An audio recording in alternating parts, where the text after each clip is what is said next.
Well, I told you so. Yesterday we led with a story that normally wouldn't be headline news, but was, since I went to the University of Spoiled Children, USC, is my alma mater, and we said that Sarkeesian had been put on indefinite leave for a substance abuse problem, and that since Pat Hayden, the athletic director, is a Rhodes Scholar and an attorney, that he would be looking over the fine print of that agreement immediately thereafter and determining whether or not he could fire Sarkeesian for cause and therefore not have to pay him the remaining 3 years on the contract. And that's exactly what happened. The shark was fired. And you know, it's I saw something, and I only saw it in passing as I was doing my exercise this morning, but the Florida quarterback, I think it's Florida, not Florida State, but it could be Florida State, was in front of the camera saying that he went to like a GCN kind of store, one of those health food kind of stores. And he bought a supplement, and he was using it as he was working out. And you know, he started off the year, he looked like he could pass the ball. But evidently there was something in the supplement that is banned by the NCAA, and he is going to have to forfeit, I think, the rest of the year. And you just shake your head and says, what's wrong with the numbskulls? And in college football, that a kid that would take a supplement would be banned for a year. You know, here you have a coach, of course, that is choosing to imbibe mind-altering intoxicants. But it bothered me a great deal that they would be so high and mighty that this unethical organization would keep a kid from being able to play because there was a banned substance lurking in a off-the-shelf supplement. Scott, one of the most, I think, well-known practices of our day. Now, I know a guy like you wouldn't know this. Of course, I wouldn't know it other than I occasionally read the magazine for the articles. But did you hear what's happening at Playboy? No, I haven't, actually. Oh, my goodness. So you don't read Playboy for the articles? No. I always remember the famous article of Jimmy Cotta. He said he lusted in his heart, so he committed adultery. Playboy magazine is going to stop publishing images of naked women. He's going to really find out who buys the magazine based upon its articles. Yeah, it's true. Why are they doing this? What is their reasoning behind this? They claim that the battle has been won, and that a decision was apparently taken last month at a meeting attended by Playboy's founder and editor-in-chief Hugh Hefner. The magazine executives admitted that Playboy, which was founded in 1953, had been overtaken by the changes it pioneered, according to the New York Times. That battle has been fought and won, Playboy chief executive Scott Flanders is quoted as saying during the meeting. So they're going to still take pictures of pretty girls, and they may be topless, but they will not be naked anymore. I don't know what battle, by the way, Playboy was fighting. And if they were fighting it, the weapons they were using is a weapon unknown to me in terms of... I'm trying to figure out here well, first I was going to ask, what battle were they fighting? Was it, you know, women's liberties or whatever, you know, we can do what we want type thing? But if... I don't see how they plan to be profitable going forward, because they're going to try and go into a market that is already dominated by. Well, I guess now the magazine won't have to be sold, behind the counter or, No. Well, yeah, but you got like Maxim. Maxim is a big one right now. That is pretty much is what. You know, I guess Playboy is going to try and compete directly with now, because they have, you know, scantily clad women in their thing, but it's the articles in there Maxim is actually one where I have picked up so I read. In fact, when I took the airplane trip, they had some, they caught my attention with the articles, and yeah. So okay. I wasn't the cover picture, huh? No. Well, I think I don't know. You don't like pretty girls. No, I do like pretty girls. I mean, unless Robin's listening, in which case, I don't know. No, of course, if she's listening, she will like pretty girls. That's why you like Robin. There you go. There you go. Let me help you out here. I just think it's a foolish move, and I think they bought into a joke, because that's what I only read Playboy for the articles. That's what that is. That's a joke. That's a joke. You see your friend that had, you found your friend's Playboy, and you're like, "What's this, man?" "Oh, I read it for the articles." So I think they bought into that. Yeah. Now, personally, I think I've stated this before. I really don't have a connection over scantily clad women. I mean, I think that the boss is an extraordinary designer. I rather like his design, and I don't see where he says that pretty women are a bad thing. So I'm just not hung up on it. I think that a lot of it is based upon Christianity, and Islam, where women are to be lorded over by men, and they aren't to have any independence on their own, and any sexuality on a part of a woman is frowned on in either of those two religions, and those are the dominant two religions in the world. So I think that a lot of the repression of sensuality is a direct result of Christianity and Islam, and I just don't think it plays any place, and it shouldn't play any significant place in our judgment. It's now Yahowah clearly created us to be married and to be faithful in marriage and to have to enjoy creating, conceiving, and building a loving family, but he certainly designed us so that we would be attracted to one another, and I think that is actually a good thing. And of course, a lot of the Christian problem is that Paul, as a homosexual and as an admitted sexual pervert, and by the way, I'm not tying those two things together, but he's defined as a homosexual by Yahowah, and a fascination with the male genitalia. The Torah one is also presented as a homosexual, the man that will be known to Christians as the Antichrist. And it's only material in the sense that it is a practice that is inconsistent with the covenant, where Abraham and Sarah came together to conceive Yishak, laughter.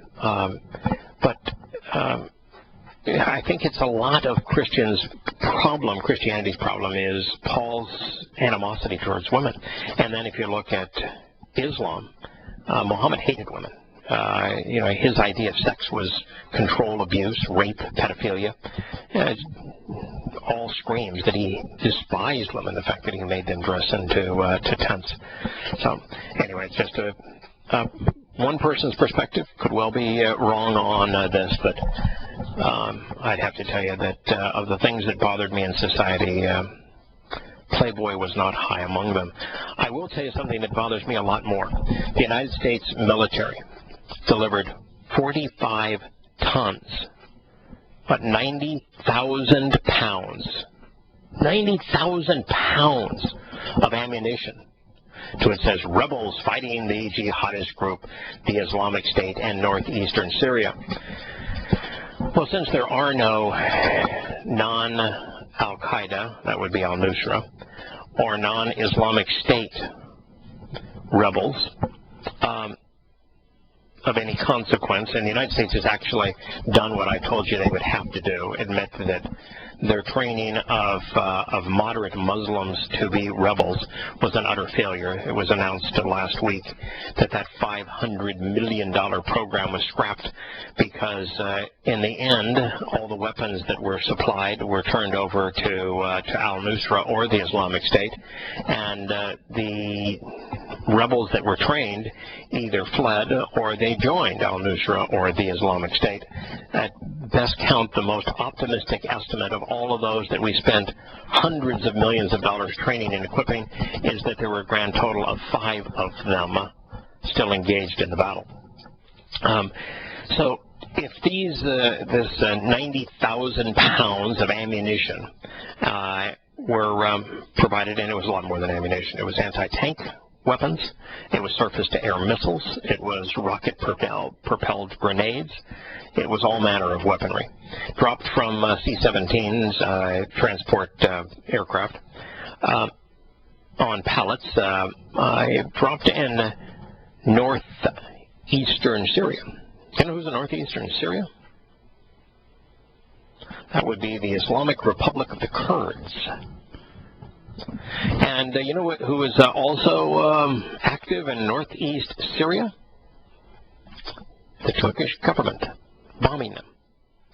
So America now is providing the Turks with weapons, while the NATO partner, Turkey, is bombing them. I mean, you talk about a schizophrenic war. The United States provided all the arms for the Islamic State, all the arms for al-Nusra. We're on their side in the sense that we're also want Assad deposed, and they're the only credible foes against Assad. And and yet we are equipping and bombing on behalf of Iran against the Islamic State and against al-Nusra, while at the same time partnering with Turkey and equipping Turkey in this war, while at the same time providing the weapons of the avowed enemy of the Turks, the Kurds. I mean, I don't know how, if you were to drop a plot for this and submit it as a movie, America does stupid. America does stupid killing and destruction. America's military doing the unthinkable, the unconceivable, arming both sides, bombing both sides, killing both sides, opposing both sides. There isn't a producer in the world that would say that's credible. No one could be that stupid. And yet here we are, and Americans don't seem to give a hoot. And there isn't a single political candidate that's saying, you know, folks, this is stupid. Counterproductive, even. The Pentagon said that, you know, now that it's abandoned its $500 million plan to train thousands of, and it put in, it's funny how, even the media, put in quotes, moderate rebels. I mean, are the politicians the last, or is the American people? I mean, who are the last to finally slam this door on this myth of a moderate Muslim? And you know, it's okay. Let's just say you're stupid, that you're ignorant. Ignorant means you lack knowledge, and you're irrational. You're not able to connect things together to form a reasoned conclusion. And therefore you don't know that Islam is responsible for 99% of the world's terrorist acts, and that Muhammad was a ruthless terrorist, and that Islam is a terrorist manifesto. Let's say you just don't know those things. You're just completely ignorant. You're completely irrational. You don't know any of that kind of stuff. I would say if you don't know that stuff, it's because you're purposely trying not to find that stuff. Well, of course, yeah. But you know, political correctness, which is the national religion of America, is designed to preclude people from being rational.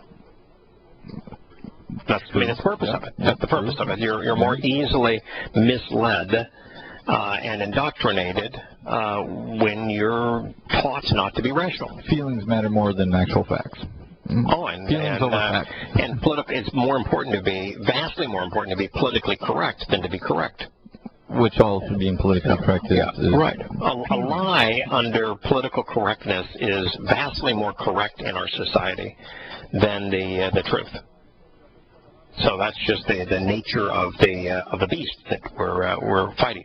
But beyond all that, how could anybody who was even, just say you're completely ignorant of Islam, take Islam out of the picture. You're looking for a moderate rebel, a moderate militant.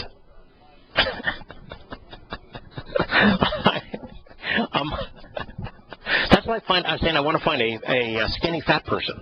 I would like to. Where would you find a skinny fat person? I'm against gangs, except for moderate gangs. I don't mind moderate gangs. You know, I'm looking for a non-ghoulish hacker. I want to find an honest thief. Should we change? If I could find a credible liar. Should we change attempted murder into moderate murder? Like just it's only kind of murder. I want to find a peaceful fighter, a moderate militant. I mean, come on. It's so astonishing that America, you know, over the course of this battle has pledged two $500 million programs to do this, when the moment they said it, we just mocked them mercilessly and said this is absolutely insane, and finally they gave up. I figured it out. You can do whatever you want as long as it's in moderation, right? Oh, gosh. Yeah, you can be a militant so long as you're a moderate militant. The money will be spent instead. No, given back to taxpayers? No. To provide much-needed ammunition and some weapons to commanders of rebel groups already established on the ground. Who are the rebel groups that are established on the ground that we are giving weapons to? Because we're trying to bomb the bejesus out of al-Nusra and the Islamic State. So there's only two other groups of rebels on the ground. They are Hezbollah. Allah's party, Hezbollah, from Iran. That's really swell. And the other is the Bushmerga, which means to embrace death. That doesn't sound too moderate to me. Those are the Kurds. And the Kurds are calling themselves by a different acronym when they accept American weapons in Syria than they do when they're fighting the Turks for their independence. But guess what? All of the images, all of their propaganda is identical. The founder of the PKK is the only image that they have enshrined in all of their headquarters, regardless of what side of the border they're fighting on. So these we're simply empowering the Kurds to take up weapons so that they can have their own country carved out of Iraq. Now, I'm not opposed to them carving a country out of Iraq, mind you. Not opposed to them doing that at all. Not even opposed to arming them against the Turks. They're not fighting significant battles against the Islamic State. They engaged there for a while. It wasn't worth the Islamic State's time. All the Islamic State wanted is a porous border with Turkey so they could recruit jihadists from around the world. The Islamic State has not and will not attempt to conquer and occupy an area that is not sympathetic to them. The lessons of history are replete with fallen barbarians that tried to do that. It can't be done. The Russians know it. The Americans know it. The ISIS knows it. Yeah, nothing says moderate to me. Nothing says peace to me. Nothing says let's end the surge of refugees to me. Nothing says let's bring this civil war to a quiet conclusion. Nothing says let's stress a diplomatic solution to me more than 100 pallets of weapons dropped into the hands of jihadists. How does that strike you? That America, as the nation seeking diplomacy over conflict, that's what the Abominator said when he was being a hypocrite at the United Nations. Nothing says diplomacy better than 100 pallets of weapons, of surface-to-air missiles, of anti-tank and anti-personnel weapon systems, of 50 caliber machine guns. It strikes me as the perfect answer if you're into diplomacy. And they'll never use them on us. Oh, of course not. They promise they won't. Of course not. And then they'll never use them in their battle against the Turks, who are flying whose aircraft? Pretty sure ours, aren't they? Yeah, pretty sure ours, yeah. Speaking of aircraft, the Malaysian Airlines Dutch Safety Board came up with what is the most logical connection. We covered this story in great depth when it occurred, which was the Malaysian Airlines Flight 17, which, from our point of view, was brought down because of the stupidity of flight controllers in Europe.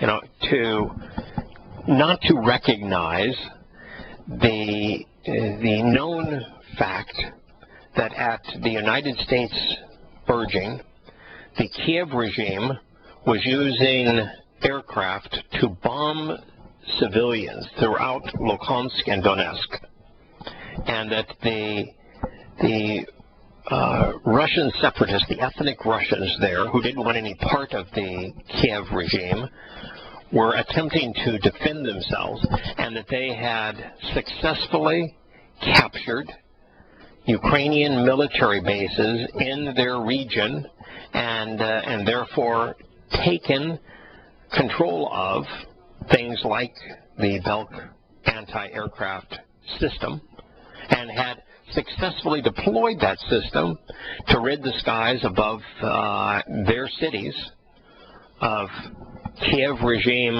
bombers, to fly a civilian aircraft directly over the area that the Ukraine regime was bombing, knowing that in the weeks prior, the separatists had successfully downed a number of aircraft. Was just stupid. Just unbelievably, mind-numbingly stupid. And so the immediate review of the evidence, we came to the conclusion that said, you know, based upon what we've read, know for certain that the rebels had a Belk anti-aircraft weapon, that they had been bombed routinely by the Kiev regime, that they were defending their civilian community against the Kiev regime, and that, you know, when you're looking at an aircraft flying overhead, it's really nigh on impossible to differentiate by sight a bomber from a civilian aircraft. That somebody said, we'll get them. You know, that they're coming to bomb us again. We'll get them. And they attempted to do so, only to recognize after it was too late that the aircraft they had fired upon was civilian. It wasn't an intent. It was an accident, but it's an accident that could have been prevented had the United States not insisted that the Kiev regime start a war against those who had voted to separate from them. So, anyway, those were the long-awaited findings from the board. They came to the conclusion that we came to immediately the same day that we learned of the downing of that aircraft. Turning to fighters, Russian fighter jets have been shadowing U.S. Predator drones on at least 3 occasions here recently, high above Syria since the start of Russia's air campaign, according to U.S. officials. The first time it happened, we thought the Russians just got lucky. Oh, how in the world could those Ruskies manage to identify and follow our drones? They must just have gotten lucky, because we're way too smart to have deployed a drone that can be followed by those Ruskies. Well, after they did it 2 more times, the American official says, well, maybe we have a problem, and they're just trying to tell us that we're on top of you. Both officials said on reporting to the media on the condition of anonymity, said the incident took place over the Islamic State-controlled areas in Syria, including the de facto headquarters and Raqqa, as well as along the Turkish-Syrian border near Kobani. Another occurred in the northwest in the highly contested city of Aleppo. Well, that's pretty much the whole area of Syria. The U.S. military's MQ-1 Predator drone is not a stealth aircraft, although it is quite stealthy. It can be seen on radar, one official said. The development comes as Russia has moved some of its Mi-24 gunships and transport helicopters from an airbase along the Mediterranean to another airbase outside of Homs, roughly 100 miles away. The Russian ground forces, hundreds of Russian Marines, as well as 4 BM-30 Smerch rocket launchers capable of firing cluster munitions, mines, as well as high explosive warheads, are now in position to strike. But there is no evidence they have done so, at least up to this point, although people don't deploy weapons like that without an intent to use them. Infantry fighting vehicles and more conventional artillery batteries have also been seen by the intelligence community. The Russians are digging in. Now, the fact of the matter is, the Russians can't beat ISIS, Islamic State.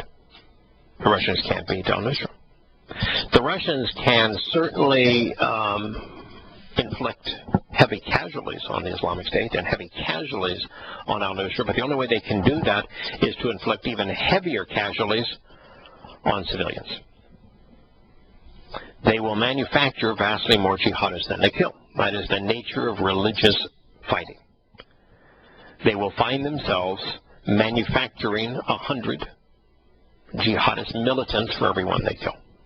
And they will also find themselves in the economic cauldron that is modern-day stupid warfare, where, for example, the United States will use $250,000 cruise missiles to take out 3 $10 tents and scare 5 camels to death. The more you deploy such sophisticated weaponry, the more you are certain to lose, because the economics of it are certain to bankrupt your enterprise, and that's where the Russians find themselves. And the Russians don't have a death wish. You know, the Russian boys that are there and their parents that are back home don't have a death wish for their sons. They know that there is no perverted paradise awaiting those who die killing others. And when you're fighting someone who has a death wish, who wants to die killing you, you're just not going to prevail, particularly in an asymmetrical war where your weapons are designed for an enemy very different than the one coming at you. When it's a low-tech enemy that hides behind the skirts of its women, that protects itself with children, that is all on a guerrilla and terrorist mindset, that is willing to blow themselves up as suicide bombers, you're just not going to prevail with modern and expensive weapons of war. So while I applaud Putin for recognizing that the only temporary hope in Syria is to protect Assad, as scumbag of an individual as he may be, it is considerably wiser for the world to rally around Assad than it is to try to replace Assad. That's the lesson that we did not learn in Libya, and the lesson we did not learn in Iraq. But that being the case, there is no way to fight and to prevail using bullets and bombs against a religious opponent. And so, unless and until we fight Islam intelligently using reason, using words, using their own scriptures against them, exposing the religion for its hideous heart, its hideous soul, exposing and condemning Muhammad for what he said and for what he did, we're going to have absolutely no chance of prevailing, and that goes for the Russians.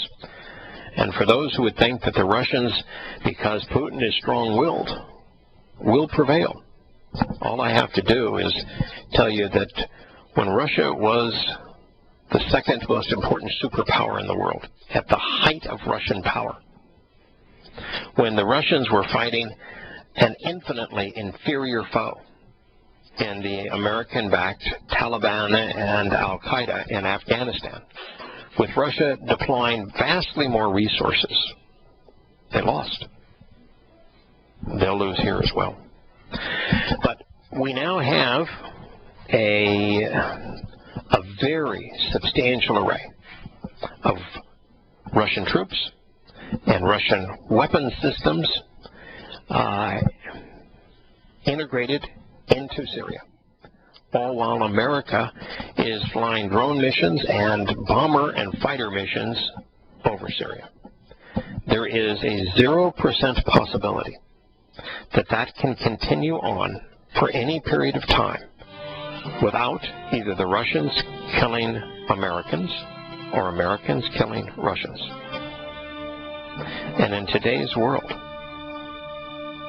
when that happens, what do you think the odds are that sane, moral, and rational minds will prevail and that people will accept one another's apologies and just go on? Or will they use it as an excuse for world war? This article says that all of the movements demonstrate that the Russians are forming a protective belt around Latakia, the stronghold of Syrian President Bashar al-Assad, and are carrying out airstrikes against anti-Assad rebel forces, some backed by the CIA. I tell you what, if the CIA, which I think is the most despicable organization in America, it's maybe second to the NCAA. I'm not sure which one is more despicable, but last time I checked, the NCAA wasn't using torture. So let's go with the CIA.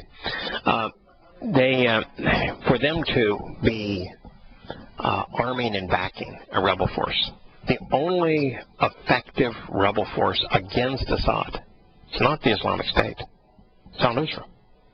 And al-Nusra models itself after al-Qaeda. So if the CIA has a rebel force that it's backing, then we ought to be ashamed. And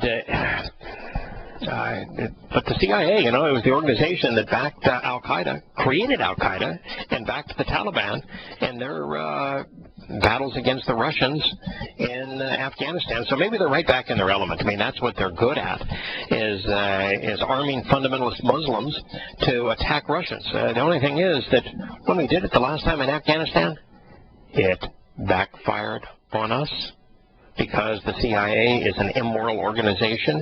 It was incapable of recognizing the consequence of its actions, and it saw the simplistic idea that it wanted to give the Russians a taste of what they gave us in Vietnam. So we went in and deliberately provided anti-aircraft weapons to the Taliban and to al-Qaeda. And what did that do? What did that do? Think of the world, how different it would have been had America not aided and abetted and armed al-Qaeda. But that was the consequence of the stupidity of the CIA and the then President and National Security Advisor of the United States. And now here we're doing it again, against the same foe. Not only incapable of rationally analyzing cause and consequence, but incapable of looking back at history and learning any lesson from history and repeating the same mistake. The Pentagon maintains the vast majority of strikes from its forward operating base at Basel, al-Assad Airport at Latakia, including some 30 fighter bomber jets, have begun against Syrian opposition forces and not against the Islamic State. Well, that's because, stupid, the Islamic State doesn't see as its primary foe the Damascus-based military. It doesn't see Assad as its primary foe. Its primary foe is Shia Islam. And Assad is only tangentially a Shia Muslim. He's a secular dictator. And he only became aligned with Shiite Islam because of the destruction of Saddam Hussein. He was a Ba'ath Party, secular dictator like Saddam Hussein, who was partnering with Saddam Hussein when America went into Iraq and opposed Saddam Hussein, effectively creating a new partnership with Assad and Tehran, with the mullahs in Tehran. And so the only reason the Islamic State would do Assad in is because of his affiliations with Shiite Iran. But, you know, the last thing the Islamic State wants is to occupy Damascus. It's way too Shiite. You know, they don't want to go to places that are predominantly Shiite because there is no way to occupy those places even once they successfully conquer them. And so it's really easy to know who you're fighting against and who is opposed to whom and why, as you look at the landscape here and the religious affiliations of these groups and where these groups came from and why these groups emerged. But no one in the Pentagon, no one in Washington seems capable of doing that. The Russians have carried out this is an amazing quote, this is from the U.S. military, the Russians carried out only 1/2 or at best a quarter of the strikes they claim to have conducted, said a senior military official. The Russians have carried out only 1/2 or at best a quarter. Now, of the strikes they claim to have carried out. You know, if it's at best a quarter, then it can't be 1/2. I mean, the math's not complicated here. Are we really that stupid?